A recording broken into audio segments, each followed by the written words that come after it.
Okay, thank you very much. John Coltrane's playing in the background, so let me turn him down, but I'll turn him up a little bit before we go into the emptiness. Okay, it sounds a little bit like Fela, doesn't it? Yeah, yeah. Yeah, it But anyway, does. so It let's get does back. because of the Yeah, that same type saxophone. of orchestral wild music. So yeah, so we've been past couple of weeks we've been studying emptiness or sunata or sunyata. That's the Sanskrit word for emptiness, but Literally. it's a very chameleon like word because some people say there's no self, the world is empty of self.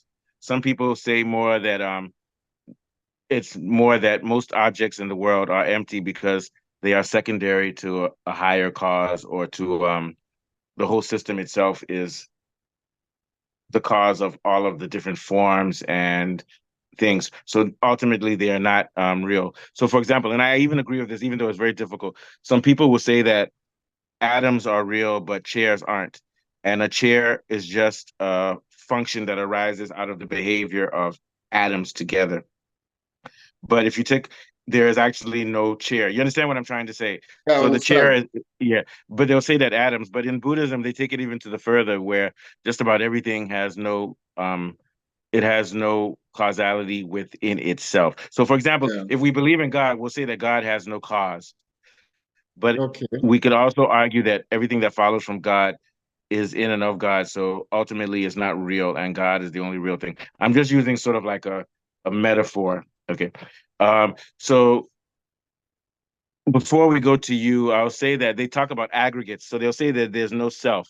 So that when you say I am a falabi, there's actually no self. It's an illusion because it's uh it's feelings. Oh, I feel my body. Then they'll say it's sensations. Oh, I see red, I see yellow.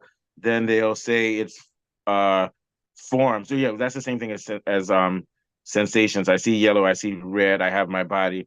But then they also say consciousness, which is the seeing, the experience. So when they say consciousness, they mean experience, but they say at every point you're not pointing to yourself. To be very clear, I'm not going to try to be fancy. My argument is that the only thing that I know is real is the spirit, and I am the spirit. No matter how many, for example, if you say that there are sensations, that means there's somebody experiencing the sensation. If you say that there are appearance of forms, that means there's a subject to see the form. But a lot of Buddhist scholars or Buddhist scholarship says the self is an illusion.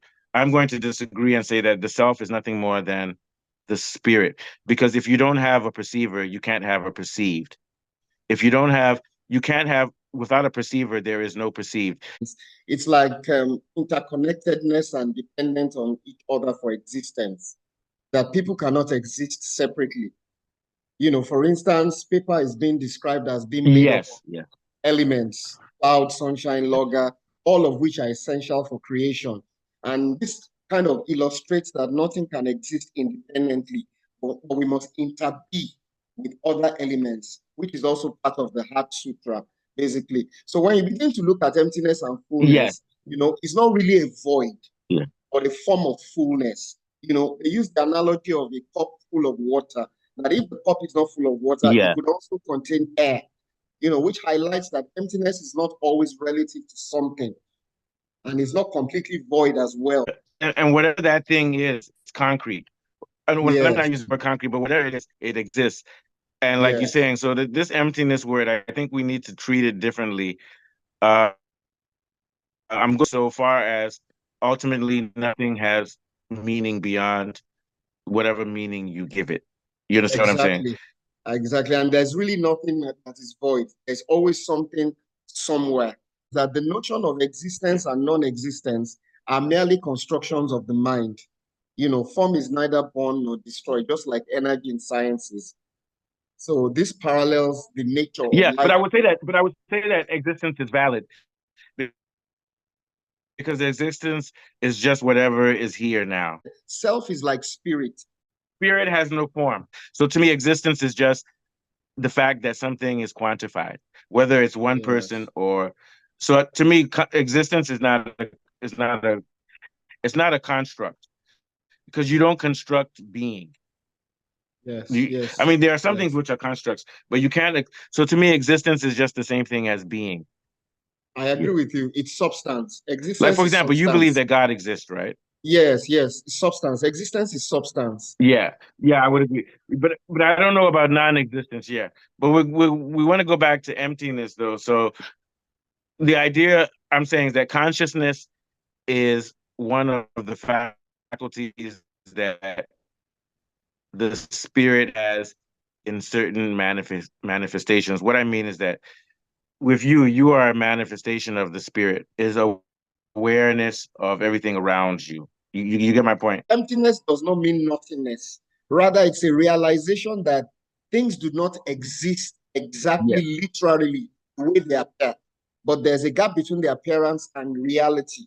In quantum physics, it's like objects and intrinsic substance. You Yeah, know, you gave the best appearance, explanation because yeah. Go ahead. Yeah. there's like a difference between appearance and reality. So emptiness is not really nothingness because, like you rightly put it, manifestations do occur as a result of things that we may not see physically with our five senses. But that gap is really the manifestation, and it may not appear to you the way it really exists. That's what I'm saying.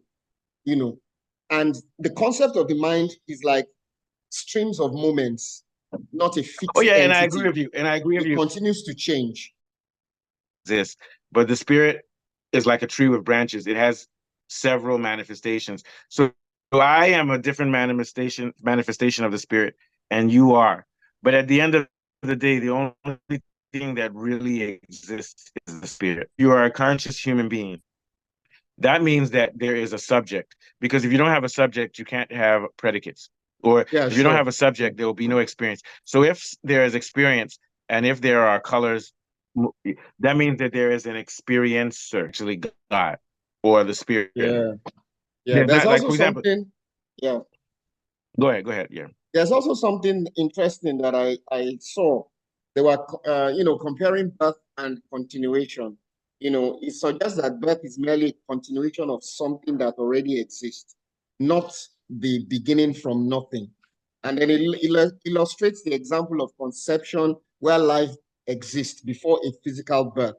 Life is like a continuum, not a new Yeah. It's just that creation. the energy I continues don't know to, what to you think translate. about this. What's your Yeah, it may be take true on this? because even an egg, before an egg is fertilized, it's probably already Yes. And there's always alive. this It's just question about which one it's comes first, probably the a egg or the vegetative hen. being. But Oh, once you yeah, now sure. have the egg and the sperm, it leads to a new form of life. Yes, yes, yes, yes. No, go You know, ahead. there's And I'll even there- say that life there's is in this everything. It's even in paper. What'd you say? there's this Go common ahead. reading that which one comes first, the egg or the hen? Oh yeah. My argument is that the egg came first. The egg came first. Because Okay. the egg, well, I don't know, the hen It's a came from conundrum some other. that No, is actually, tied let me to tell you your what came belief. first. The cell, maybe. I The don't know. cell, yeah, That's a good one. absolutely. Which one do you think came first?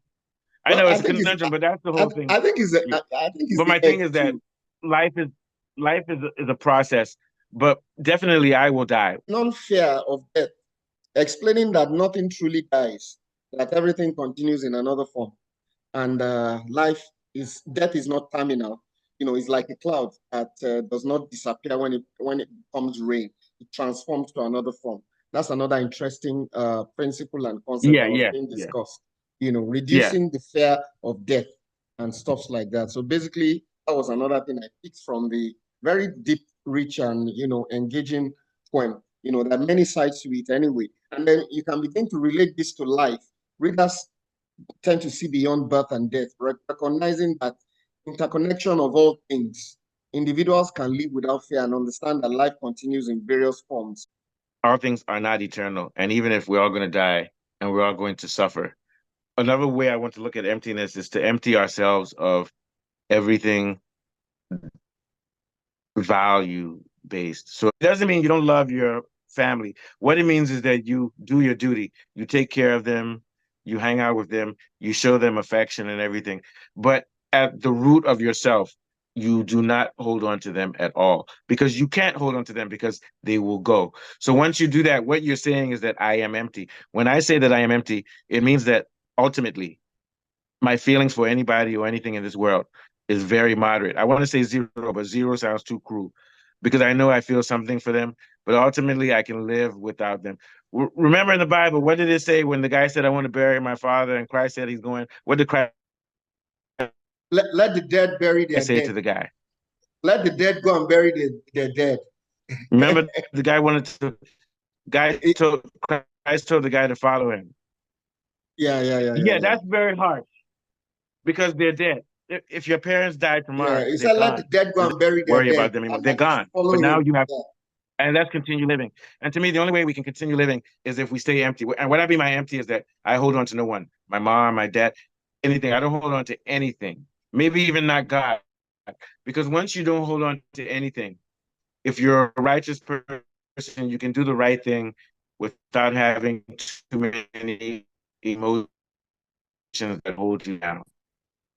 Sort of like RoboCop, Robo Priest, to be detached. to be It's like detached. if it's the middle Yes. of the World Cup and somebody's about to take a penalty, and they tell them, "Oh, yeah, somebody's about to take a penalty," and they say, "Well, your girlfriend's cheating on you." At that point, you're like, "No, let me focus on my penalty. That's bad, but it's not that bad." And the reason it's not that bad is like what you say. Yeah, Everything comes and goes. You understand yeah. what I'm saying? You don't Yeah. hold So too what are your tight last on thoughts? tangible things. You don't hold too tight on tangible things. Yeah, don't hold on to Detach them. Yeah, yourself and from that means value. remain empty. That's a form of Remain empty. emptiness, Yeah. and that's what I would like to end with today. And